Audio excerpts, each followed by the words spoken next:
Hello, everyone, and welcome to another Footmarks. I'm your host, Varun, and I have Saurabh with me who's making his Footmarks debut.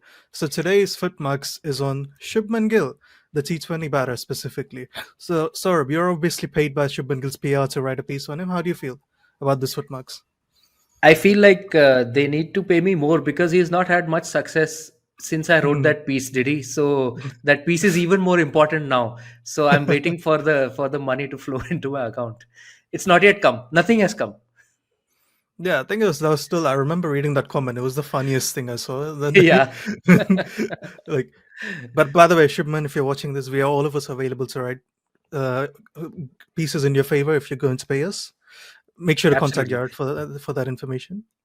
But yes, so like one of the things that I've hated about this, Sorb, I remember discussing with Jared about this as well. The nonsense around Gill, the T20 batter, has been so bad. It's got me defending him. Like I hate anchors with it. Like I hate them. I banned them from cricket if I could, T20 cricket if I could. And they got me defending him. This old Asia Cup is. I feel like I just like this. Like, do you know? I don't know what butterfly flapped its wings to create this timeline because but like last year it was basically like all the Virat fans calling me idiots, calling me an idiot because I was like, well, he's a straight, this T20 striker isn't good enough. They're like, oh, you got to have someone who'll give you a volume of runs and you need some stability. And now it feels like it's gone the opposite way. I'm defending Gill in T20 cricket. They're like, oh, he's just an anchor. He shouldn't be in this team. I'm like, what's that? Like, I know T20 cricket has changed. It's not changed that much in a year, has he? Has it? No, it might have actually, because actually what Gill has done is he has redefined what an anchor is. No, he's redefined it to such an extent that a Varun Alvakonda can actually bat for an anchor, which Mm. which is enough change in T20 cricket. We don't want more. We now we will come back to you maybe saying Jacques Kallis was a great T20 player if there is more change, which we are not prepared for. The universe is not prepared for that. Mm. So And you praising Saurav Ganguly in ODIs. I mean, he had some good phases, but that is for a different footmarks. We'll do that one day. But Gill, I think the whole thing is that he has sort of redefined what an anchor is, right? Like Virat also, he played in a different era. He the tail end of his era has coincided with Gill's rise, but so Virat for his prime was an elite anchor. And the same way that Gill is an elite anchor now, but he has redefined what an elite anchor is. Like in the piece that we had done, where you had taken out those stats also, which I wrote about, that he's looking for a lot more twos and threes, which I think is an underrated part of how he has redefined his batting. He's obviously looking to attack more, but it's not just attack because he still has the anchor instinct. So basically, he doesn't attack as much as. I mean, let's keep Abhishek Sharma out of this conversation because he's just yeah, yeah. That's the graph that I was talking about. That when Gill attacks, he attacks with a high degree of control, which means he's choosing very judiciously which balls to attack, which not to. He attacks fewer balls than what a normal T20 opener does. And this is only IPL data because we wrote this piece before the Asia Cup, so it doesn't have the recent 12 T20Is that he has played. So we focused only on the IPL for this. So he attacks more, but when he attacks really effectively. I mean, it was almost as if in the IPL from 2023, 24, 25, there was nobody who attacked more effectively than Gill. There were others who attacked more, who got more runs attacking, who had higher strike rates while attacking, but nobody attacked more effectively than Gill because it was almost as if every time he chose a ball to attack, he took full toll of it. So like I sort of likened him to like a elite sniper in the piece, like he's picking off his skills one by one and somebody else is coming with a machine gun and spraying the bullets. They're racking up an equal number of kills, but Gill is doing it very effectively. So I think that is what changed, and so you can feel better about defending him because he was not the archetypal anchor that you want eradicated from T20s. No, I'd argue actually the opposite. He is an anchor, but my definition of an anchor is very different to I think the common public. Because the way Right. I look at an anchor is someone who bats with a neutral strike rate, had a high average, right? Now the definition of neutral strike rate is obviously dependent on the era, right? And the tournament you're playing. So in the IPL, like the average striker is about 150. So an anchor is bats at 150. That shouldn't be a controversial opinion, right? Whereas in international cricket, I think it's about 138. So an anchor is 140. Simple. So I think a lot of the average fans still think like an anchor is 130, 135. If it was 130, 135, like there's no way there is not a chance in hell I'd be defending him, right? I think Yeah. No, yeah. No, you're right. I mean, it's obviously, but public opinion takes time to catch up to uh, cricketing cutting edge, right? So it might sound like we're bigging ourselves up here, which we are trying hard not to do, but it's if we do, then yeah, it's okay. So we're just saying that like Varun said, the whole job of an anchor has changed. What used to be a very aggressive guy is the same rate at which an anchor scores now. So that's why there is that dissonance. I think, like, that people are like, Gill is scoring at 150. How are you calling him an anchor? He's still an anchor. He's the new age anchor, and the new age anchor is something that I could defend, which I did try to. I mean, I don't know if I tried to defend it, but I tried to put it in perspective in that piece at least of what he has done, where I felt a lot of people were saying that Gill is not really, cut out for India's best T20 team. Now, that is a matter of opinion to some extent. All selection calls are a matter of opinion. It becomes even more stark because you have somebody like Yashasvi Jaiswal sitting out. Obviously, it's just a function of India's conveyor belt of talent, never-ending conveyor belt of talent. But if you just look at what Gill has done, he has not done anything wrong per se. At least before the Asia Cup, he had not done anything that merited that you could say that this guy has been selected out of turn. He was selected based on very solid numbers and very solid performances. You could say that maybe another guy would have given you something even better. But I think the reason why they picked Gill was because he offers the possibility of batting through an innings and holding it together on the rare occasion that you have a need to do that. Most T20 games, you don't really have the need to do that. But there are the odd games. And if that odd game comes in a World Cup knockout, then you want somebody who can do that. Which is, I think, the reason why they went for Gill. So you can understand the reasoning. I still think if I was picking the team, I would have picked Yashasvi Jaiswal ahead of Gill. But you can understand the reasoning, right? So my issue, if the narrative around Gill was there's better options, I'd have no issue with that. But I think we slowly went away from the narrative that there are better options to just saying he's not a good T20 player. That's the part I disagree wholeheartedly with, right? Because even I would say Yashasvi Jaiswal is the better option, right? I think he has the highest ceiling. I'd easily play Jaiswal ahead of Gill at this point in time as an opener, right? But there's a big difference between that and saying, but I'd never say Gill is a rubbish T20 player, at least since 2023. He was horrible before that, but that's a different thing altogether, right? I mean, he was horrible before that, but he always had that ceiling, right? Like you thought that this guy can take his game to the next level. In that piece again, like I had gone back to his age group cricket and all. In under 19 cricket, in one day matches, in under 19 cricket, his average was over 100 and his strike rate was over 100 also. Like that is just, you can see that the guy is a next level talent even when he's coming up through the ranks. He basically dominated every single level that he played at until he came to the international level, and even there ODIs he pretty much took to pretty quickly. T20s in the IPL he took time to find his setting, I guess, and then 2023 onwards he did. Test cricket, again, you factor in the era he was playing in, the tough pitches, the wobble ball, the World Test Championship, making everyone make result, surfaces and all that. He was fine for his era, and he was absolutely next level when he got flat pitches in England. So it's not as if he hadn't earned it. Like he had done everything. He had ticked a lot of boxes coming into this thing. I still would have picked Jaiswal ahead of him like you, because Jaiswal has ticked those same boxes actually. Jaiswal also was an age group monster, and he came through the ranks like a standout talent. But so did Gill. And I think we have to also look at the fact that, they made him vice captain, and they are looking at, it looks likely that they're looking at a one captain for all formats for India. Now, if you're looking at that, then Gill is the only realistic option. I'm Jasprit Bumrah pilled. I would have picked Jasprit Bumrah every time, but I know that he's not going to be available for every single match, so it's difficult to appoint a guy like that as an all format captain. And if you want that sort of continuity, then Gill is practically he's the front runner, let's say.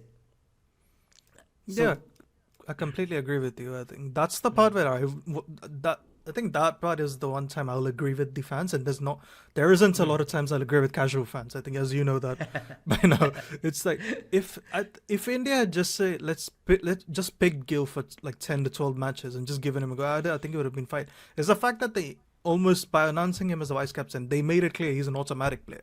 I think that's what ticked a lot of people off. I think that's the part where I think there's a justifiable criticism with that decision. Like, even if you were thinking it, why would you make it so blatantly obvious?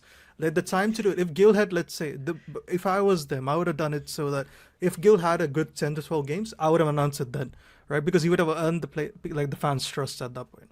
No, you don't do it before the whole damn thing happens.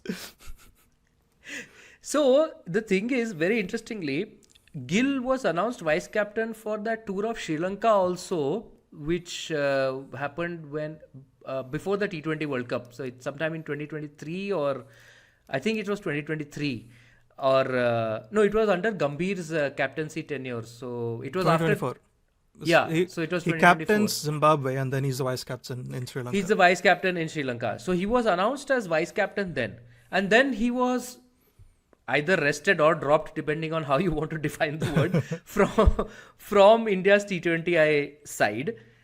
But they were clearly looking at him as a potential leadership option even then. So it is not as sudden. But having said that, I do agree with you, because now this is all pre-Asia Cup we are talking about. Now there have been 12 games that Gill has opened the batting in, been India's vice captain in. And in those 12 games, if I am a selector, I would have expected more from Gill. Like, I don't know. Do you think he has done okay? I'll tell you his stats in those 12 games. It's 259 runs. His average is 28.8. His strike rate is 143.1. I would have expected better. I'm not comparing him to Abhishek Sharma. Abhishek Sharma's numbers in those 12 games are absolutely, video game level ridiculous. His average is 43.4, which is already a very high T20 average. You think that is the kind of average anchors have, except he's striking at 185. Like, that's just mental, man. It's just nuts. Yeah, his strike rate's only 185, and it's below 190. Like, I think they may need to drop him. It's not good enough at this point. Yeah, he's washed. He's gone. It needs to be 200 minimum by his standards. Yeah. So, no, I was just looking at Gill's numbers, Gill's data this year. So he's made 20 not out of 9 balls. Perfectly good innings, sir. I think it was a low score versus UAE. Right? Yeah. 10 of 7 versus Pakistan. Again, like, I don't think that's a bad innings. Like, he tried to attack and he got out. Yeah. Right? The difference between at the end result, it looks like 143 strike rate, but he was 10 of 6, which was a exactly. He was a 167 strike rate. It just because he fell early, he got out. Yeah. So he's 5 of 8 versus Oman, which again, like, I'm on the borderline. I don't think he didn't play enough to waste anything, is what I'd say. Like, he should have probably stat padded. That's the game he needed to stat pad, but I'm glad he didn't, because then he would have been labeled a stat padder. So I think it's pros and cons there, right? Right? Yeah. 47 of 28 versus Pakistan, absolutely no problem with that. Great innings, well chasing. I think no issues. I think there's a point if I remember correctly, both him and Abhishek were batting at similar speeds in the power play in that game. So he was no issues with that. I remember that. Yeah. Yeah. 29 of 19 versus Bangladesh. Again, great innings. He actually, if you remember, he starts the attack versus Bangladesh after they had like 2 or 3 quiet overs in the power play, right? And then Abhishek gets going. No issue with that. Yeah. 4 of 3 versus Sri Lanka. No problem. Again, it's an early failure, happens, right? 12 of 10 in the final. I'm like, okay, that's where I'm like, that's the game he needed to do better, but it's again not a horrible innings, right? So I mean, it's not a good innings. It's not a I good would innings, count but that as a failure. they're only 12 chasing of 10. 140 odd, right? I think 12 of 10. I think is if he makes like 50 or 40 balls, you take that as a success in that game. So I don't have an issue with it. Like I don't have Okay. an issue with saying either it's a failure or not. Like for me, it's like it's a borderline. I don't mind either way. 37 or 20 in the first T20, no issues. Right, he was on track. 5 of 10. This is the first. I think the first legitimately bad innings he's played was that 5 of 10. Right, 15 of 12 again, horrible innings. That Yeah. no problem with that. 46 or 39. I have serious beef with this innings, right? Even though I think it was a tough pitch, he does not play a single attacking shot from the 6th over to the 13th over. I don't care how tough a pitch is, you cannot do that. Right? That like Virat Kohli did that in the 2024 final. Like at least that was a final. This is a bilateral game. What the hell are you doing? Right? And India bat deep in this game. Yeah, I mean that innings came in for some praise I saw, but I had similar issues as you with that. Like basically that, like you're not looking to attack. Like I have no problem if you're looking to attack and you end up with that, and it'll be very easily forgotten because India had a comfortable win in the end. But it is just that approach. Like when it is a little bit tougher, I don't want to see this retreating into, that is what lost India the 2023 final, the World Cup final. So that sort of approach, and in a T20, I think it can have it piles up very quickly, right? 1 or 2 overs, quiet overs, and then suddenly the thing shifts, and you need 1 or 2 massive overs to bring it back to an even keel and then take it from there. So it just messes the whole flow of the innings really badly. So I just I have the same issue that you had with that innings. Although because India won comfortably, you feel like you can't say too much about it. But the approach is what I had a bit of a problem with. Yeah, like you said. I'd argue And I then think today, because they won, that's a good time to criticize the bad innings, right? Like, true, that's true. Yeah. But that is the rarest time to do it. That's yeah. And Yeah, then in the today last again, T20, of course, yeah, he was he was he good. was He looks really good, right? yeah. Again, it's absolutely hilarious that the 2 games he looked good in, there was divine intervention that prevented it from being a big innings.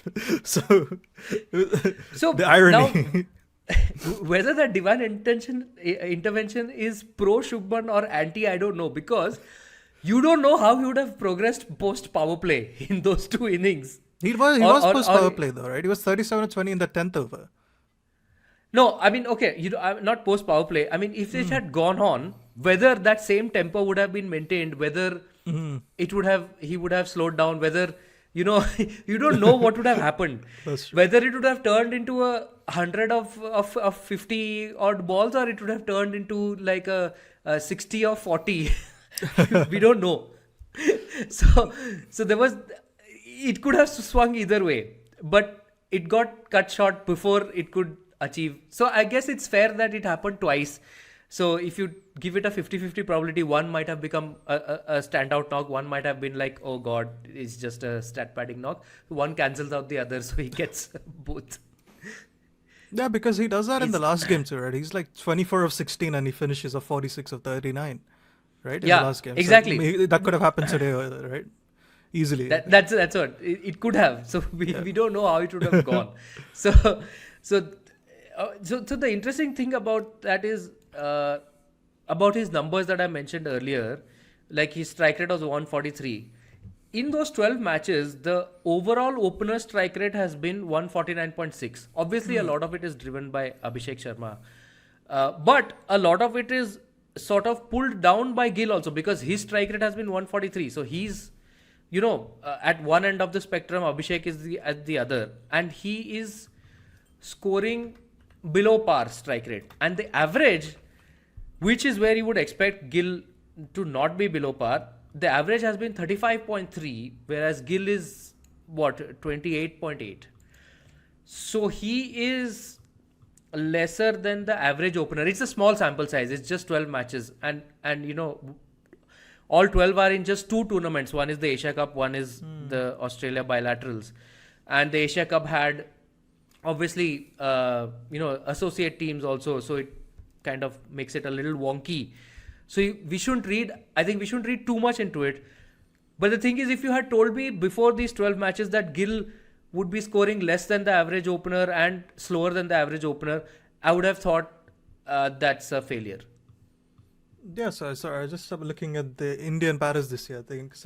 Yeah. So obviously Abhishek is the best batter, but looking at the Saurabh, I don't think anyone else has actually been good. So I'm just looking. So Tilak has averaged 41 at 126. He obviously has that one great knock in the final. Yeah. Right? But again, I'm just looking at it since Gill's comeback, so not before that. So I'm since not looking September. Yeah, essentially. Right? Sky has averaged 22 at a record of 130. I think he's gotten a bit of rhythm in this Australian series. Look, it was even more dire before that, right? Sanju Samson averaged 27 at 122. Again, out of position. And Akshar Patel averaged 34 at 131. I don't expect more from Akshar, to be honest. Shivam Dubey's averaged 15 at 127. Right? And then we're going into like all-rounders and all of that stuff. So it weirdly, like, even though like people have been critical of him, you could make a very reasonable argument he's been India's second best batter in this run. That's actually true, and I don't think you can counter that. He has been India's second best batter. But so then we come back to, whether he's the best opener for India. Like, he has been India's second best batter, but also with the caveat that it is not too difficult to be India's second best batter in this period because everybody is underperforming. That's true. So, so I don't know whether we should read too much into that. Either way, we should not read too much into that because everybody is bad, so yeah, it doesn't matter too much. We should not overhype it also. He's India's second best batter, like, oh. So it's sort of, yeah, it's a weird one where he is sort of reasonable, but still not exactly outstanding. Like, is that a fair way of putting it? This video is brought to you by our supporters on Patreon. If you want to be part of the community that makes content like this, head over now. My latest book is The Art of Batting. It delves deep into how the best players ever made their runs. Get your copy today. That's a more than actually. I think has been below par than what we've expected him. Also, I just want to say that we've been very critical of Gill, the opener. All the nonsense that is happening from number 3 to 8 is not his fault, by the way. That's on Gautam Gambhir. It's not it's not on him that Sky is batting at 3 and Tilak is batting at 4 and. Because I've seen a lot of Sanju Samson fans be very upset with Gill that he's moved out of the position. Sanju was going to go out of position if Jaiswal played. What are we talking about here? That was happening regardless. Would they have been upset with Jaiswal for moving Sanju out? I'm confused here. I think that's the whole thing. And again, it's as I was saying, it's not Gill's fault that Gautam Gambhir is just using a random generator to decide the batting order every game, right? So it's as much as I love flexibility, at a certain point, it's are they even using what are they thinking doing it? That's not on Gill, right? That's a very fair point actually, which is sometimes overlooked in the criticism of Gill, because it's sort of lumped in with overall general criticism of how. But in spite of all that criticism, actually India are coming away with another series win. Because I've stopped questioning this T20 team after Sky and Rinku defend that Sri Lanka game. I'm they know what they're doing. I'm I don't know. I can't explain it. They turned Shivam Dubey into Prime Imran Khan. I don't know what. I'm not going to question it. They're finding ways to win. I don't know how. We are going to do a bookmarks in 2030. Good Areas is going to be around till then, guys. So we are going to do a bookmarks in 2030. By when maybe we will have understood what they were doing and why they were right in what they were doing. So yeah, till then we'll just go by whatever we understand. So yeah, the whole batting order thing is, I think, very very fair. It's not on Gill at all. It's not his fault. But I think we now have to look at whether, now keeping all of these factors in mind, right, that you need maybe an elite anchor.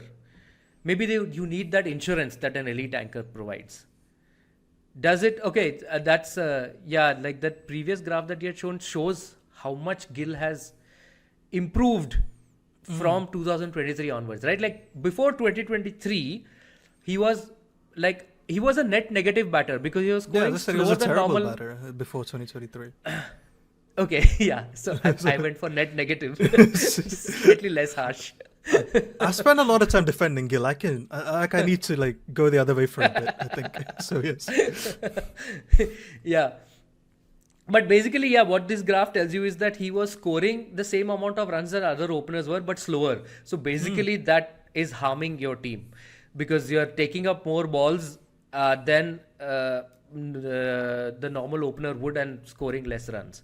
And obviously, opening is the most crucial position in T20 cricket because that's where you have the field restrictions, you have time sort of, opening is the one position in T20s where you have the luxury of playing yourself into a certain extent, at least, even in a impact player era.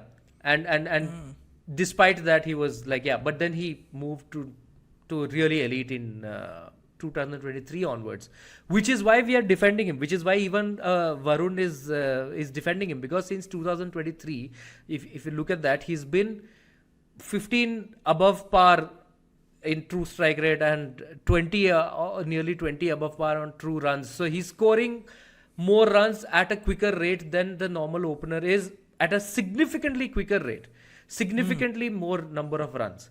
So like there's no complaints in that. I have not understood this one, how have all his runs come, how has this been driven by first innings runs? Like he's the anti Virat Kohli in a certain sense, right? Like I touched on this in the piece also. So if you have an explanation to this, I'd be very happy to hear it, because generally you think of an anchor as the guy who leaves some runs out in the middle potentially when he's batting first, right? Because that's how they bat. Whereas in a chase, they have a target in front of them, so they're likely to be more up to speed with that. Or is it just that we have all just lived in the Virat Kohli era for so long that we have decided that is how anchors are, because that is how he was, and he was such a huge part of cricket's firmament that everything that he does becomes the template. And but it just seems logical to me also that when you bat first in an anchorish fashion, you should be worse off than when you're batting second. But Gill has inverted that. How has he done it? Or why is he doing it? Do you have any sort of explanation? The short answer is I do not. So I can't explain it. But yes, you're right. I do think there is an element of truth there that anchors naturally are suited to second innings, or even before Virat Kohli. Like I think Jared keeps talking about Michael Klinger and how he was so good in chases. Because right. He could just spam not outs and chases, right? I think. So like it is a pattern, but Gill, everything we know about Gill should suggest that he should match that, right? But even in ODI, I remember seeing this in ODI cricket as well. He might have a case he might be on track to being one of the greatest first innings ODI batters of all time, right? Like, how, like if we, right, on current standards right now, Virat Kohli is the greatest chaser in ODI history, and Viv Richards is the greatest first innings batter in ODI history, right? Right? Viv Richards being a great first innings batter, you'd get. Chris Gayle, I think, being a great first innings batter in IPL, I would understand that, right? Shubman Gill being better in the first innings than he's in the second innings, I will never be able to explain. And it works with everything, by the way. We always talk, do you know how we talk about him having issues in the power play? Not an issue in the first innings, right? It's only the second innings that's weighing him down, right? He's faster versus pace, he's faster versus spin, he's faster in every phase in the first innings that he's in the second innings, right? And the thing is, in a way, he is the ideal anchor, because he's actually, like, the one issue I have with anchors is, and I think we've talked about this with Virat as well, is there's sometimes a liability in the first innings. Gill is not, right? His issue is that he can't chase that well, right? If he can sort out to be an average chaser, I think he'll be a fantastic T20 cricketer. So I think the solution is clear. Jay Shah, in his capacity as ICC president, needs to introduce the impact player rule in T20Is, and then we sub Gill out if India is batting. No, we'll bring Virat Kohli back for chases specifically from retirement. That also we can do. Yeah, let's do it. Gill bats if India is Jay Shah, batting if you're first. watching this, you know what to do. So, but short of that, I actually, which is obviously an outlandish and very tongues are firmly in cheeks for that suggestion. There is nothing that we can explain as such for that, and this is not small sample size. This is 3 full IPL seasons. And 3 full IPL seasons. It holds true in a completely different format, dude. Like, it's not just one format we're saying this in. Yeah. Yeah. So we have no way to explain this unless we want to go, there's an interesting aside we can take here, into absolute casual fan territory. Do you know there is a popular niche of fans who think Gill is not a clutch player? That Yes, they're like well aware. Yes, okay. you are on Reddit way more than I am, so yeah, you will be well aware of this. So Thankfully, I'm not on there Twitter is- much. So That's right. So they think that Gill is not a clutch player, he cannot. This will actually validate them. They'll be like, yeah, that is why he's not good in chases. He's not a clutch player. He needs to bat with the freedom that the first innings gives without the weight of a target in front of him. So we are actually feeding the casual fans with with one more argument for this. But while feeding it, we are saying that's a BS argument. So there's that. no, the whole clutch narrative doesn't make sense to me. Like I could logically explain why he failed in all those games, and none of that is because I think he can't handle pressure, right? Like if we take, like I've seen people be like, "Oh, he failed in 7 ICC knockout games." I'm like, when the hell did he play 7? And they're like, "Well, he played 4 innings in the World Test Championship round." I'm like, "Oh, God, I completely forgot that's a thing." I'm like, he didn't fail because he's not clutch. He failed because he's useless as an opener in Test cricket in moving against a moving ball. That's a skill issue. That's not a mindset issue. No, and against the moving ball, against high quality attacks, right? Like Yeah, New he's Zealand gone and up Australia against the both best had, New like, Zealand attack ever, and one of the greatest Australian attacks ever.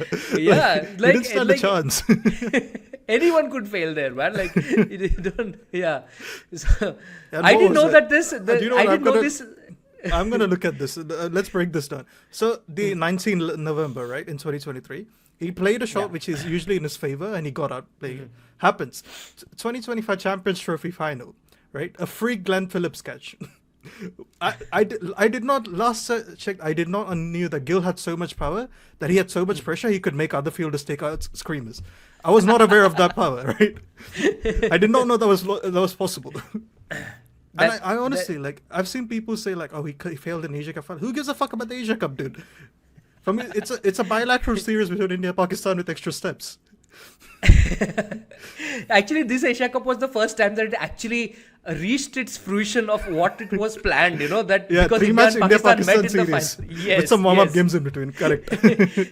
They've never had 3 India-Pakistan matches in an Asia Cup because they never had an India-Pakistan final before this. So, Man. so but yeah, if he could make other fielders, suddenly take screamers, then during the IPL, maybe from an Indian team point of view, he should just up the fielding skills of all the Indian fielders who are not yet at elite level. Like just make them go for screamers, for fantastic saves and all that. So yeah, there's actually absolute logical explanation that Varun has just given for all of his failures. And even if we take Asia Cup as it was India-Pakistan and it was a final and there was greater pressure, like that is one failure. One failure in a pressure situation does not define you as a non-clutch player, just to put it out there. Yeah. That's true. Like if we're saying that Sachin Tendulkar was not a pressure player in ODI cricket. And I'll move on to... Oh, yeah. Okay. So I have lived through the era. Like, I don't know if you remember any of it or you were too young to, but I have lived through the era where this was a legit theory. Sachin Tendulkar cannot play under pressure.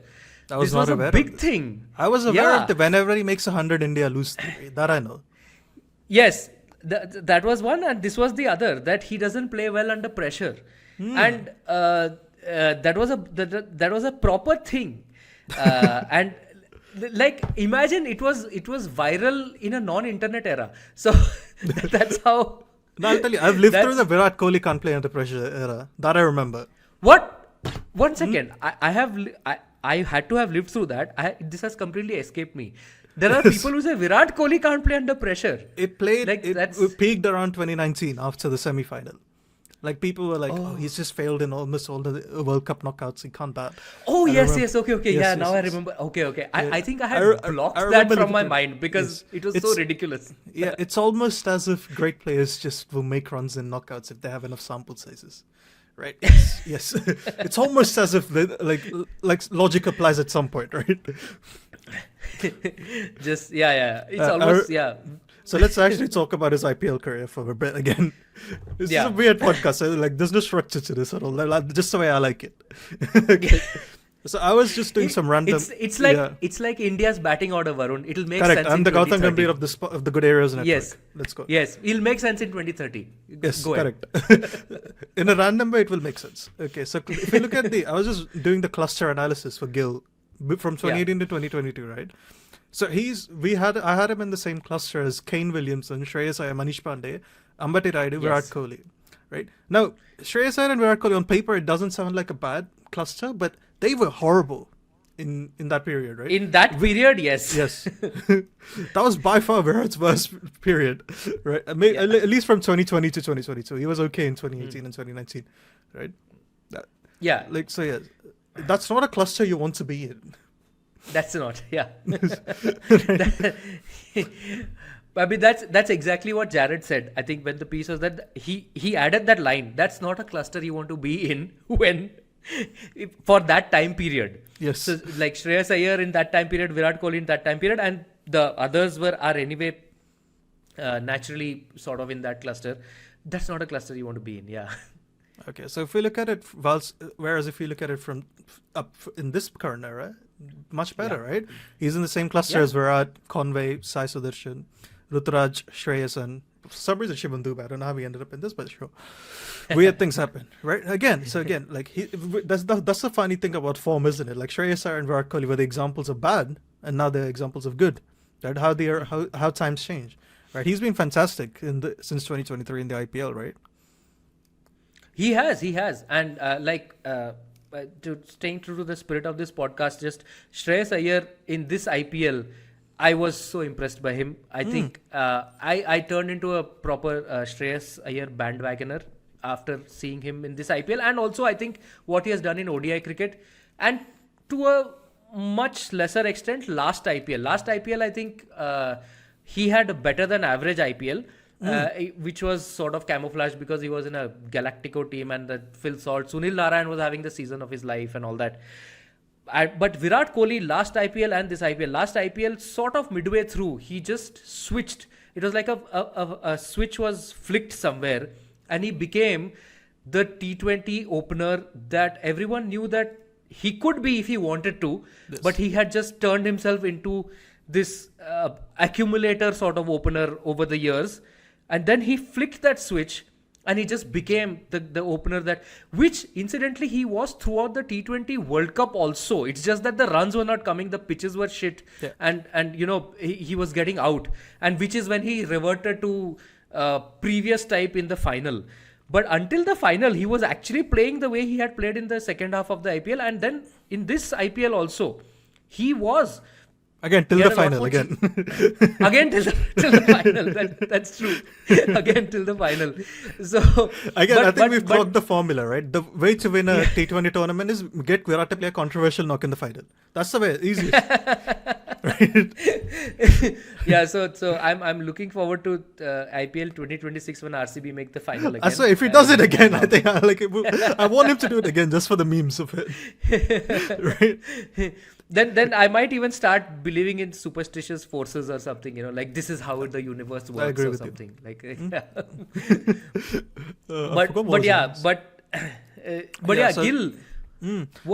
was amazing. One of the things we actually haven't mentioned today because I completely forgot about it was he's an elite player of spin bowling in T20 cricket. Yes. And he was elite even in his bad period.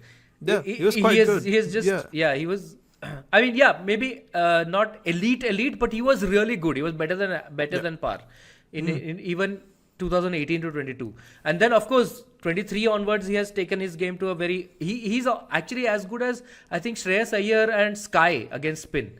In 2023 onwards, which is not something that you thought, would be the case in 2022. I remember this now. I think we were looking at the true values versus spin. If you go and check out the piece, if you want to look at the graphs in better quality, by the way, like I should have mentioned this, right? He's in a very weird cluster, right? If you go look at the graph, he's just on his own, right? The top right, if you obviously Patidar, Puran and Klassen, they're the freaks, right? And then you have Jaiswal, Sai Sudarshan and Shreyas Iyer, right? Who are on their own. Gill is somewhere in between. He's faster than the names I just mentioned, but slower. That obviously he's not a freak, right? He's still, like, I think he's an elite player of spin bowling, right? I think that we keep talking in our group chat, right, that we think he's the evolution of Virat for a very specific reason. He's not done as well. He's not actually lived up to that mark so far. I acknowledge that, but like if you just look at the pure archetype, he is the evolution, right? I think there are certain things he just naturally he can bat faster while taking the same risks as that Virat does. I think that's how I would put it. And also it's inverted, right? Like he's a better player of spin, whereas Virat was the player against pace. Sort of. I think Virat is easily, like, I think he's one of the best players of high pace in cricket history. Yeah, absolutely. Yeah. He is. And but Gill, in this he's a weird cluster, but if you see his true strike rate versus spin is higher than Surya Kumar Yadav. Like now that is a sentence that I never thought I would say. That Shubman Gill is quicker than Surya Kumar Yadav, on any metric. But he is. And that's quite something. He's quicker than Shreyas Iyer against spin. Yeah, I actually think both of them are similar numbers versus spin similar raw numbers versus spin in the IPL. Like they're fantastic. Both of them are fantastic players of spin, right? And that's the other reason why I can see why the team management might want him, because Jaiswal, for whatever reason, was knocking spin in the middle overs this IPL. Like, I don't know. Yeah, but Jaiswal just doesn't get out to spin and he still scores quicker. So no, I think that's because he was actually he could bat quickly in 2023 and 2024. It's just this season he was milking it. Like, what the hell are you doing, brother? Right? So Jaiswal, the thing is, like, I feel like he was milking it, but he has that other gear. He can't switch if he wants to, or if the situation demands. Which is why the Jaiswal thing, I still think there is a lot of ceiling left to Jaiswal. Like, I think like all of us do. So he will be, even better than what he is, which is why he would. And by the way, for Gill, like, we are making all these comparisons and all this. In any other team, Gill is like, no questions asked T20 opener. Yeah. No controversy, nothing. He just is. Like, maybe not Australia, who have Travis Head and Mitch Marsh. What teams would he get into currently in the world? He would easily get into Pakistan. He'd get into Pakistan. He'd get into Sri Lanka. Sri Lanka, New Zealand, Bangladesh. Correct. I think he'd get into South Africa. Afghanistan, easily. Afghanistan. South Africa don't have a top three, so he would get into so he would easily. He would get into West Indies. Easily. He would. I agreed. England. Would he get into England? I think he would. No, I don't think he replaces Salts and Butler. No, is Butler batting at 3 in England? No, I think he recently switched to opening again. So then they learned some intelligence and opened with Butler and Salt finally. Okay, so then not England. You might and not still Australia. have him at 3 because they can't play spin in the middle overs. Yeah, actually, so he would. So he might not get in as an opener, but he might be a number 3 for them. Australia again, Australia, would he be better than like an Inglis or a Matt Short? He may be a backup. I think he would. No, I think he would. Yeah. So even Australia, he would. Yeah. He would bat at 3. So basically, he gets into every team. Have we missed any team? Just India. Bangladesh, of course, he gets in. Yeah, he gets into all the Asian teams. I think Australia is the one where I'm like, I can see why he wouldn't get in. Like, even England, maybe they usually don't like accumulators, so I can see they might not want him. So, like, every other team, I think would take him without a doubt, right? Yeah, exactly. So it's only India where there is so much of a question over Gill. Like, that just shows again the kind of batting riches that India have available to them, which will be the subject of another podcast at some point. So but I think when you look at it that way, that he walks into all of the, like, he walks into literally no questions asked. He would be one of the top batters in all of the other teams, right? He'd be Pakistan's best batter right now, right? Like, he'd be the best batter in almost every team. Yeah. He'll be the best batter in Sri Lanka, Pakistan, Afghanistan, Bangladesh, West Indies, maybe. West Indies, New Zealand. New Zealand, South Africa. South Africa, baby, because they have Klaasen, if they play ever. Klaasen and Brevis and all are there. They have a lot of but he would be in their best 11. He might not be the best batter, but yeah. So he is actually, So we are sort of arguing about, I think Jared had mentioned this in a long ago podcast, that basically all the arguments in the Indian team come down to how can we make this side 1 or 2% better, maybe 3% better. Like, it's not about like, look, there is someone obviously way better sitting out. There is someone who's 3% better sitting out. There's not someone who is by such a large distance better that would change the team radically. So we are sort of doing that, but of course, if you can make the team 3% better, you do it. So which I think the only person that is not in this team that would transform this team is Hardik. I don't think anyone else will. Anyone else might marginally increment it, but no one else will transform this side.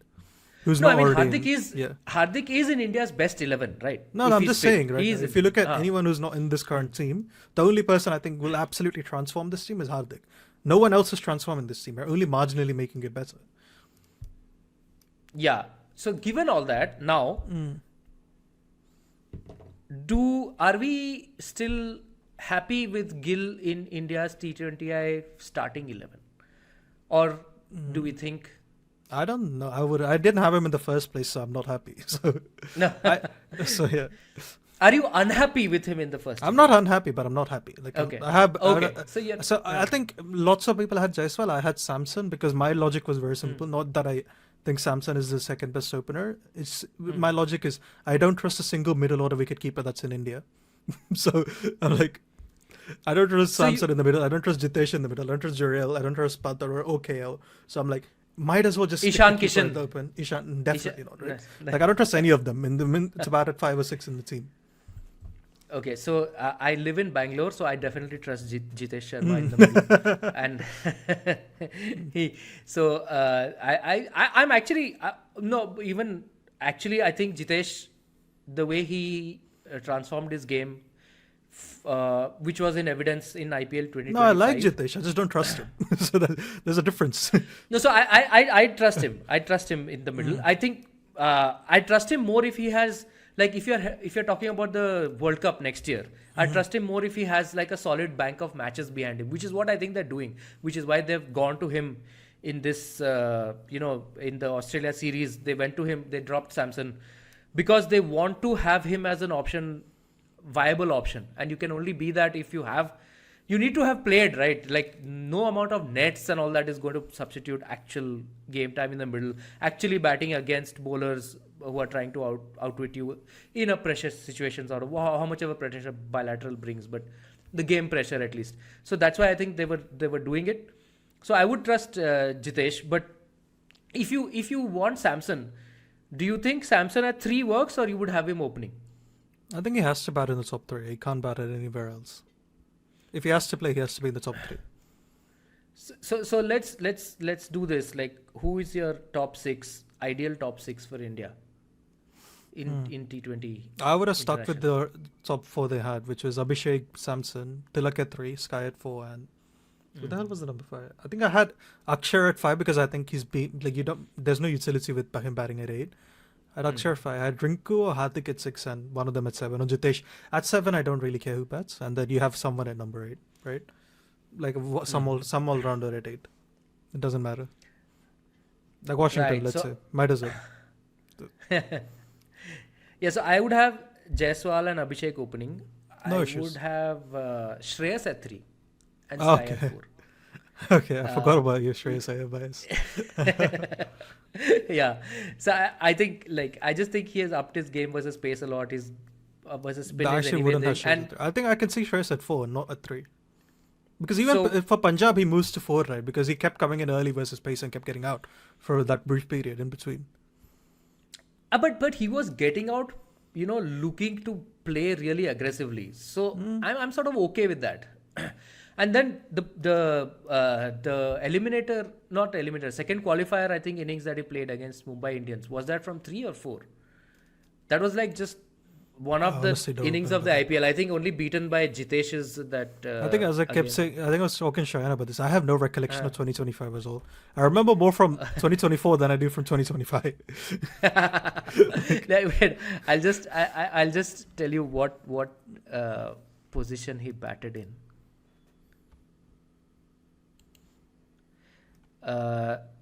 He was 4. They've sent Josh Inglis at 3. Yeah. Yeah, He they made moved Inglis to 87 of three, right? 41. Yeah. Yeah, he He was made brilliant at 87 of 41. He was outstanding. So yeah, I can see Shreyas at 4, but then I'd have Sky at 3. I'm okay with Sky at 3. Yeah. So that actually forgot to ask. I think Shayan was mentioning this before even the Asia Cup. He's like, could you make an argument for Shubman Gill to be the 3? So you could. So I think even in the piece I briefly discussed that because of his numbers against spin. But now the unanswerable question is, are his numbers against spin so good because he has time and is set by the time spin comes on? Can he start that well against spin or not? Because we don't know, right? Because he's always been opening. And he's all even in the IPL he's always been opening. So he is more set when spin comes on than he would be if he wasn't opening.